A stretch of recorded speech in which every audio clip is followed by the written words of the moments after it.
Hi, so today we have the most versatile and visionary person with us, Mr. Varun Bharti, who is director of YS Group. And sir, you are not only versatile and visionary, but most inspiring and intelligent person for us. Thank you so much, Priya. Sir, I have watched your few videos few days back. In one of the video you shared about expired education, and in the second of your video you have shared about happy schools, which really touched our hearts. And today we want to know more about education from you. So what are you going to share with us today? Sure Priya, मैं ना आज आपको एक भूत की कहानी सुनाता हूँ। तो आज मैं आपके सामने एक भूत लेके आया हूँ। अगर मैं बच्चों के एंगल से बात करूँ तो गोस्ट क्या है, भूत क्या है? भूत वो है जिसका कोई शेप नहीं, जो रात को आके डराता है और जैसी चाहो वैसी शेप में वो बन जाता है, and that is how we call ghost. हमारे एजुकेशन सिस्टम में भी एक ऐसा ही गोस्ट आ गया है, एक ऐसा ही भूत आ गया है जो बच्चों को रात भर तंग करता है, जो बच्चों को रात भर जगा के रखता है, उनको डराता है। आपको पता है उस भूत का नाम? मैथमेटिक्स। आज हम मैथमेटिक्स के बारे में बात करते हैं प्रिया, और ट्रस्ट मी, हमारे देश के कितने ऐसे बच्चे हैं जिनको शायद ये इंजेक्शन इतना नहीं डराते होंगे, दवाइयाँ इतनी नहीं डराती हैं, पर उन छोटे छोटे बच्चों को मैथमेटिक्स बहुत डराता है। तो मैं मैथमेटिक्स के ऊपर सोच रहा था कि मैथमेटिक्स में इतना क्या है कि क्यों डराता है। मेरी समझ ये बोलती है कि कोई भी वो चीज़ हमें डराती है लाइफ में जो हमें अननोन होती है। आप देखिए, आप एक रूम में जाइए, आप रूम में रात को जाइए जहाँ पे सारी लाइट्स बंद हैं, सब कुछ ऑफ है, आपको वहाँ पे डर लगेगा। जब लाइट्स ऑन की, डर दूर। डर कैसे दूर हुआ? डर दूर हुआ क्योंकि पहले आप अननोन में थे। जब आपने लाइट ऑन की, जब लाइट आई, तो वो अननोन नोन में चेंज हो गया और डर दूर हो गया। तो मेरे हिसाब से हर एक चीज़ जो हमें समझ नहीं आती, हर एक चीज़ जो स्ट्रेंज है, हर एक चीज़ जो अननोन है, वो हमारे जहन में एक डर लेके आती है। तो माई टेक इज़, क्या ये वही डर है जो बच्चों के जहन में भी है? इज़ इट कि क्या उनको मैथमेटिक्स वाकई में समझ नहीं आता, इसलिए उनको डर लगता है? तो मैं इसके बारे में दो चार बातें आपसे करूँगा।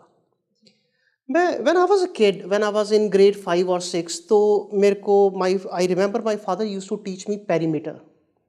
और पेरीमीटर जब उन्होंने सिखाया तो सबसे पहला क्वेश्चन ये था कि भाई, हमारे पास एक फील्ड है, एक खेत है, उसके अराउंड हमने एक बाउंड्री लगानी है। आपने भी इस तरह के क्वेश्चंस किए होंगे। तो ये उसकी डायमेंशंस है, तो बताइए वो जो बाउंड्री है वो कितनी वायर लगेगी। एंड मैं उनको तो नहीं बोल पाया, बट मेरे मन में ये था कि मेरे को खेत की बाउंड्री लगानी नहीं है यार, मैं क्यों पेरीमीटर कैलकुलेट करूं? और ऐसा कितने बच्चों के जहन में होगा?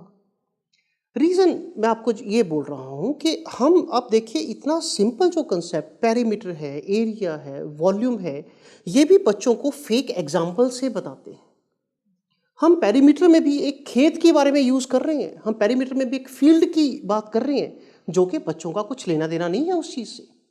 फिर भी हम उनको वो सिखा रहे हैं। अब उनको वो समझ में नहीं आता, क्योंकि वो समझ में नहीं आता इसलिए उनको वो भूत लगता है, उसको उससे डर लगता है। मुझे कुछ और एग्जाम्पल्स के साथ आप अलाउ कीजिए कि मैं आपसे शेयर कर सकूं। मेरी फेवरेट एग्जाम्पल है एलसीएम और एचसीएफ।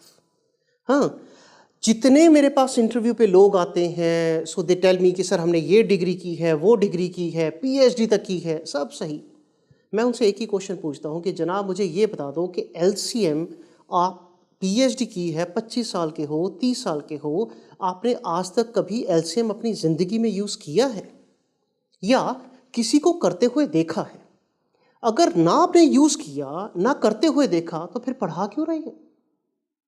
और अगर किया है तो मुझे बता दीजिए कि कहाँ पे किया है, मुझे उदाहरण दीजिए। You are selected, job is over, things are over. हम अननोन चीज़ें पढ़ा रहे हैं। मैथमेटिक्स जो कि हमने खुद ने इजाद किया है, उसमें भी हम इतना कुछ डाल रहे हैं, इतनी फेक चीज़ें डाल रहे हैं, फिर बच्चों को डर कैसे नहीं लगेगा? एक हमारे मैथमेटिक्स में Priya, there is a concept of centre tendency. Centre tendency क्या चीज़ है? वो इस तरह से है सेंटर टेंडेंसी कि लेट अस सपोज मैं एज ए प्रिंसिपल या कोई भी डायरेक्टर, अगर आप किसी दो टीचर से बात करें, उनको बोलें कि भाई आपका रिजल्ट अच्छा आया है या आपका रिजल्ट अच्छा आया है, तो इस क्लास में भी बच्चे ऐसे होंगे जिनके 30 मार्क्स होंगे, 50 मार्क्स होंगे, 70 होंगे, 90 होंगे। इस क्लास में बच्चे ऐसे होंगे जिनके ये मार्क्स होंगे। तो आप उनको कंपेयर कैसे कीजिएगा? तो वो एक नंबर निकाल के दे देते हैं जिसको हम मीन बोलते हैं, एवरेज बोलते हैं। तो हम वो एवरेजेस कंपेयर कर लेते हैं और हम डिसाइड करते हैं कि अच्छा इसकी एवरेज इतनी है, इसकी एवरेज इतनी है, तो इसका मतलब this class has performed better.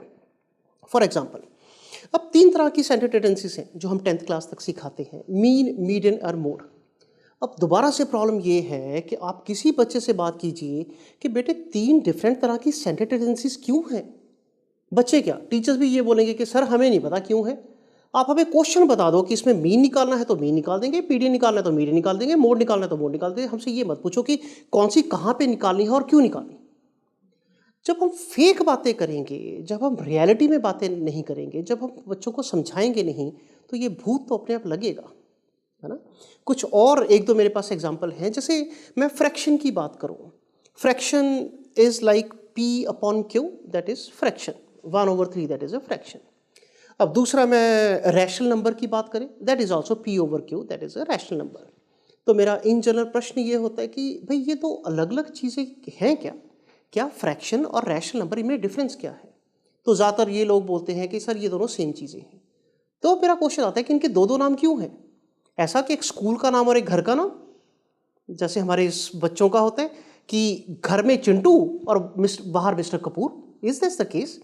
अगर ऐसा नहीं है तो फिर आप बताइए इनमें डिफरेंस क्या है? और इस देश के 99.9% बच्चों को नहीं पता कि इसमें डिफरेंस क्या है।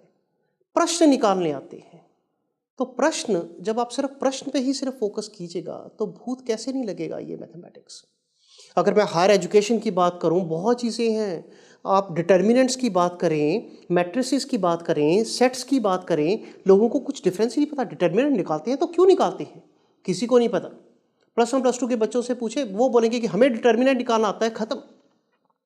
कैलकुलस की बात करें, इंजीनियरिंग में हमारे वी हैड एक बुक थी हमारे, तो वो मैथमेटिक्स 1, मैथमेटिक्स 2, मैथमेटिक्स 3 और सारे इंजीनियर्स ने पढ़ी होगी इस देश के। और ट्रस्ट मी 99.9% पता नहीं मैं 0.1% भी क्यों छोड़ रहा हूँ, उनको आज तक नहीं पता लगा कि हमने वो क्यों किया था डिफरेंशियल कैलकुलस, उसका क्या पर्पस था, कर क्यों रहे हैं ये। तो फिर होगा क्या? फिर वही क्रैमिंग होगी, फिर वही रट्टा होगा, फिर वही डर होगा, फिर वही भूत होगा और फिर वही नाइटमेयर्स होंगे। जब तक हम बच्चों को प्रैक्टिकली चीज़ नहीं सिखाते हैं, रियलिटी नहीं सिखाते हैं, मैथमेटिक्स की तरह नहीं सिखाते हैं, मैथमेटिक्स क्रैमिंग की तरह जब तक सिखाते रहेंगे, तब तक ये भूत जो है हमारे दिमाग में रहेगा और ये बच्चों को नाइटमेयर्स देता रहेगा। तो मेरी गुजारिश है सारे टीचर से, सारे प्रिंसिपल से, सारे एजुकेटर से, सारे पेरेंट्स से कि अगर आप बच्चों को वाकई में मैथमेटिक्स सिखा रहे हैं तो कृपया उसको मैथमेटिक्स की तरह से सिखाएं, उसको एक भूत ना बनाएं, उसको डराएं ना बच्चों को। दूसरी जो मैं मैथमेटिक्स, शैल आई कंटिन्यू? जी, जो मैं दूसरी मैथमेटिक्स के संदर्भ में बात आपसे करना चाहूँगा, भैया what is mathematics? I mean अगर आपको एक जनरल भाषा में बोलना हो तो मैथमेटिक्स आपको क्या लगता है कि if you are to give one word, what would be that word? It's about numbers and It's about numbers and calculations. Wonderful. Thank you so much. That's what I wanted. To me, प्रिया, दो लोग ऐसे हैं, मुझे लगता है, माफ़ कीजिए, जिनका मैथमेटिक्स के बारे में बड़ा स्ट्रॉन्ग ओपिनियन है। एक वो जिनको मैथमेटिक्स आता है, एक वो जिनको मैथमेटिक्स बिल्कुल नहीं आता। और माफ़ कीजिए, काफ़ी ऐसे लोग जिनको मैथमेटिक्स नहीं आता, माफ़ कीजिएगा, उनको लगता है mathematics is about calculations. Many people will tell you mathematics is not about calculations. It's at all not about calculations. आजकल पता नहीं क्यों ये रेस चल पड़ी है कि बच्चों को हम शाम को यहाँ ट्यूशन भेज दें, वहाँ ट्यूशन भेज दें, ये क्लासेस भेज दें, वो क्लासेस भेज दें, बच्चे की कैलकुलेशंस तेज़ हो जाएगी। मैं आपसे पूछना चाहूँगा, एंड टेल मी ऑनेस्टली प्रिया, कि लास्ट टाइम आपने कब मैनुअल कैलकुलेशन की थी? मल्टीप्लिकेशन आपने लास्ट टाइम कब की थी मैनुअली? सर याद नहीं है क्योंकि आजकल हम कैलकुलेटर्स। आपने किसको देखा लास्ट टाइम मैनुअल कैलकुलेट करते हुए? कोई भी नहीं। सिर्फ बच्चे जो खत्म, जो सीख रहे खत्म, उसके बाद कोई भी नहीं। आप अगर आज सब्जी लेने जाएं, अरे वो भी कैलकुलेटर यूज करता है। आप कहीं पे भी जाएं, हर बंदा कैलकुलेटर यूज करता है, और क्यों ना करें। क्यों ना करें बताइए। कई लोगों का ये कि अरे हमारे टाइम पे तो हम मैनुअल कर लेते थे, अरे आपके टाइम में तो फैन भी नहीं होता था, आपके टाइम में तो एसी भी नहीं होता था, अब बैठिए अब गर्मी में। ये कोई लॉजिक थोड़े ना हुआ कि हमारे टाइम हम कैलकुलेटर नहीं करते थे, मैनुअल करते थे, इसलिए आने वाली जो जनरेशन है वो भी मैनुअल ही करे। अरे if they have the facility to do it on calculator, why shouldn't they do it? Mathematics is not about calculations, mathematics is about analysis, mathematics is about synthesis. मैं उस पर भी आऊँगा कि व्हाट इज मैथमेटिक्स। पहले मैं ये बताऊँ कि मैथमेटिक्स क्या नहीं है। मेरे हिसाब से मैथमेटिक्स कैलकुलेशंस नहीं है। अब आपने लेट अस सपोज मेरा बच्चा है, मैंने उसको शाम को, हर रोज़ बच्चा जा रहा है, मर रहा है, उसको 2-2 घंटे मैंने क्लास में डाला, फास्ट कैलकुलेशन सीख, फास्ट कैलकुलेशन सीख, उसने फास्ट कैलकुलेशन सीख ली। अगर मुझे अपना बच्चा, दोबारा से माफ़ कीजिए मैं बड़ा स्ट्रॉन्ग वर्ड यूज़ कर रहा हूँ, शो पीस बनाना है, सिर्फ ये मेरा मंतव्य है कि वो अंकल आंटी के सामने मैं उसको पूछूं बेटे व्हाट इज़ 492 इंटू 483 और वो जल्दी से बता दे, फिर कोई दिक्कत नहीं है, शो पीस बनाइए। बट आई डोंट थिंक कि रामानुजन जो थे उनकी कैलकुलेशंस बहुत तेज़ होंगी। I don't think Einstein is known क्योंकि उनकी कैलकुलेशंस बहुत तेज़ थी। I don't think Newton is known क्योंकि उनकी कैलकुलेशंस बहुत तेज़ थी, उनके एनालिसिस तेज़ थे, उनका लॉजिक्स तेज़ था, उनकी सिंथेसिस तेज़ थी, उनका जो उन्होंने डिस्कवरीज की हैं, जो उन्होंने इन्वेंशंस की हैं वो तेज़ थी। कैलकुलेशंस के बारे में कहीं बात नहीं आती है। It is not the fast कि आप कितना फास्ट करोगे उतने आप इंटेलिजेंट हो, इट इज़ आप जितना डेप्थ में एनालिसिस करोगे आप उतने सही मैथमेटिशियंस हो। It is all together a different thing. अब लेट अस सपोज मैं बात कर रहा था, मेरे बच्चे को बड़ी तेज़ कैलकुलेशन आती है, क्या वो बच्चा बता देगा कि एलसीएम कहाँ पे यूज़ करते हैं? नहीं बताएगा, क्योंकि उस पर्पस ही नहीं सॉल्व होता। क्या वो बच्चा बता देगा कि मीन मीडियन मोड जो है वो कहाँ कहाँ पे यूज़ होता है? क्या वो बच्चा बता देगा कि डिफरेंशियल कैलकुलस क्या है? क्या बच्चा वो बता देगा कि डिटर्मिनेंट क्या है? एंड आई एम लाइक कि मैं इसके अगेंस्ट नहीं हूँ, अगर मेरे बच्चे की कैलकुलेशन तेज़ होती है इसमें कोई दिक्कत नहीं है। बट अगर आप मुझसे पूछें क्या इससे कोई पर्पस सॉल्व होता है, मैं बोलूँगा नहीं, इससे कोई खास पर्पस सॉल्व नहीं होता। मेरी अगर माने तो एज ए पेरेंट मैं चाहूँगा मैं वही शाम का 1 घंटा बच्चे को म्यूज़िक क्लास भेजूँ, बच्चे को डांस क्लास भेजूँ, बच्चे को गेम्स क्लास भेजूँ, बच्चे के साथ खेल लूँ, बच्चे के साथ टाइम स्पेंड करूँ, रात दिन उसको ये बोलने के कि आप अपना कैलकुलेशन तेज़ करो। तो मेरे हिसाब से कैलकुलेशंस जो है वो मैथमेटिक्स नहीं है। एक बहुत किसी ने बड़ी अच्छी लाइन लिखी, वो ये थी कि हमारा बचपन बीत गया हैंडराइटिंग सुधारने में, अब दिन जिंदगी बीत रही है कीबोर्ड पर। तो यही वाली बात होती है लोगों के साथ। बचपन में वो कैलकुलेशन करते रहते हैं, बड़े होके वो कैलकुलेटर उठा लेते हैं। कैलकुलेशन आनी चाहिए, बट सिर्फ फास्ट कैलकुलेशन आ जाए उसको मैथमेटिक्स बोलते हैं, तो वो मेरे ख्याल से सही नहीं है। So fast calculation to me is not mathematics. इसके साथ ही प्रिया, अगर मैं ये बात करूं कि मैं आपसे बात कर रहा था कि फिर मैथमेटिक्स है क्या। मैथमेटिक्स मेरे ख्याल से मैथमेटिक्स इज अबाउट अंडरस्टैंडिंग। अब जैसे मैं आपसे ये बात करूँ, बड़ी सिंपल सी बात है Priya, is this 1 metre? Cannot tell exactly. Okay, is this 1 meter? If you have to guess. Yes, maybe. Or is this 1 meter? Or you don't know? This is 1 meter. Are you sure this is not 1 meter? Approximate. I can. See, that is mathematics. That is mathematics. जो कि बच्चों को नहीं आता। वो बोलेंगे कि भाई मुझे इस रूम की लंबाई बता दीजिए, चौड़ाई बता दीजिए, मैं आपको एरिया कैलकुलेट कर दूंगा। मैं उससे पूछूँ अच्छा लंबाई बताओ कितनी होगी? 2 फीट होगी, 20 फीट होगी, 200 फीट होगी, 2000 फीट होगी, कुछ तो बताओ। मेरे बच्चे को नहीं पता, इसलिए सर मुझे बता दो, कैलकुलेट कर दूंगा। अरे कैलकुलेटर के लिए तो गूगल है जनाब, आपकी क्या ज़रूरत है?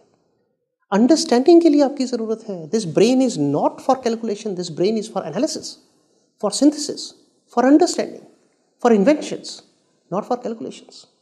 मैं आपको बताऊं कि ये अगर गुलदस्ता है, ये अगर आप इसको उठाएं तो इसका वेट क्या होगा? 1 kg, 5 kg, 10 kg, 100 kg। अगर मेरा बच्चा ये बता सके, मैं नहीं बोलता कि वो सही बताएगा, सही तो खैर वो अलग बात है, बट अगर वो बता सके, उसको समझ आए कि ये 1 kg है क्या चीज़, then he can be a good mathematician. फिर उसको मैथमेटिक्स आया, अदरवाइज नहीं आएगा, है ना। भैया बरनाला से लुधियाना का कितना डिस्टेंस होगा? अप्रॉक्सीमेटली बात करते हैं, मुझे भी नहीं पता, गैस में बात करते हैं। 80 किलोमीटर। Okay, 80 kilometres. बरनाला से चंडीगढ़ का क्या डिस्टेंस होगा? 120 किलोमीटर। 120 किलोमीटर्स। बरनाला से दिल्ली का क्या डिस्टेंस होगा? 300 कुछ किलोमीटर। 300 कुछ किलोमीटर्स। बरनाला से चेन्नई का क्या डिस्टेंस होगा? 600 kilometre. 600? Approximately. Not sure. 600? 6000? Not 1000, but Not even 1000? no. Not even 1000. Okay okay. Barnala से न्यूयॉर्क का कितना डिस्टेंस होगा? Sorry, I don't know. 500? 1000? 2000? 5000? 10,000? 20,000? 1 lakh? No idea? This is mathematics. Understanding the concept is mathematics. Cramming is not mathematics. And I'll be happy अगर इससे 2 parents को भी ये समझ में आ जाए कि जनाब बंद करो वो क्लासेस, कैलकुलेशंस में कुछ नहीं रखा, सिर्फ कैलकुलेशंस में कुछ नहीं रखा। Understanding is mathematics, calculations are not mathematics. और मुझे ये लगता है कि ये जो मैं आजकल बात कर रहा हूँ, मैं अभी भी आपसे बात कर रहा हूँ, पहले 2 इंटरव्यूज़ में भी मैंने बात की, तो मैं कुछ रॉकेट साइंस नहीं बता रहा हूँ। मैं एक वो चीज़ें बता रहा हूँ जो हमारे आसपास रेगुलर बेसिस पे होती हैं। It's not a rocket science. But मुझे लगता है प्रॉब्लम ये है कि हमारी जनरेशन्स को, हमारी जनता को, हमारे लोगों को रॉकेट साइंस में ज़्यादा इंटरेस्ट है एज़ कम्पेयर टू जो आसपास होता है। आसपास जो हो रहा है वो हम इग्नोर करे जा रहे हैं और एलन मस्क की बात करे जा रहे हैं। मार्स पे जाइए जनाब, ज़रूर जाइए, पर जब तक धरती पे हैं तब तक धरती की भी तो बात कीजिए, आसपास की भी तो बात कीजिए। That is my only understanding of mathematics. अगर मैं प्रिया इसको एंड करूं, या मैं अगर एक final if I am to give the statement, तो मैं ये बोलूँगा कि हम बच्चों को ना पढ़ाते ज़्यादा हैं और सिखाते कम हैं। एजुकेशन पढ़ाना नहीं है, एजुकेशन सिखाना है। And there is a difference. तो जो स्कूल्स हैं, जो एजुकेशनिस्ट हैं, जो टीचर्स हैं, जो सोसाइटी है, अगर वाकई में हम चाहते हैं कि हमारे बच्चे बेटर बने, आपको पता है अब तक इंडिया में कितने नोबेल प्राइज़ आए हैं? 5, and I am proud of that. But US में कितने नोबेल प्राइज़ आए हैं? More than 300। My question is, can't I catch up with them? My answer would be yes. तो फिर क्यों नहीं कर पा रहा? पीसा रेटिंग पता है आपको इंडिया की कितनी है? 128। पीसा में हम सबसे नीचे हैं, which is about science and mathematics. क्यों है ऐसा? हम तो आर्यभट्ट हैं यहाँ के, कितने और मैथमेटिशियंस हुए हैं, फिर भी इतनी रेटिंग कम क्यों है? फिर भी हम क्यों नहीं अच्छा परफॉर्म कर रहे हैं? कहाँ पे? मेरे बच्चे बहुत मेहनती हैं, इस देश के बच्चे बड़े मेहनती हैं, इसमें कोई दो राय नहीं है। फिर कमी कहाँ पे है? या तो हमारे पढ़ाने के तरीके में कमी है, और मुझे लगता है कि हाँ, हमारे पढ़ाने के तरीके में ही कमी है। हमें दोबारा से एक बार चर्चा करनी चाहिए, एक बार सोच विचार करना चाहिए, हम क्या पढ़ा रहे हैं, क्यों पढ़ा रहे हैं, और उससे भी ज़्यादा किस तरह से पढ़ा रहे हैं। और शायद अगर हम ये करें तो हमारे ये बच्चे जितना मेहनत कर रहे हैं, उस मेहनत करते हुए they will be able to achieve far better as compared to what they are achieving right now.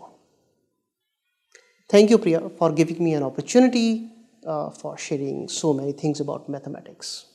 Thank you so much, sir, for sharing lot many things about education as well as maths with us.